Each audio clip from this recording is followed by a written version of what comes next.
Captiva haydaydigan, Orlando haydaydigan, Trailblazer haydaydigan akalarimiz, Prado haydaydigan akalarimiz. Videoni oxirigacha ko'ringlar. Hamma narsasini tushuntirib o'taman.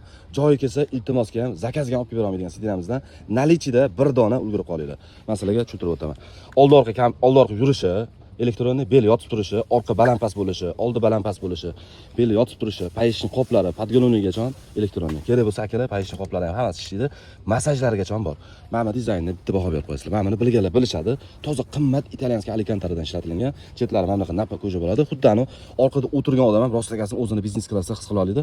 Bivaydi hallaga o'xshab ko'rayotgan bo'lsangiz, orqadagi odam bemalol sidinani boshqara oladi, oldi orqaga.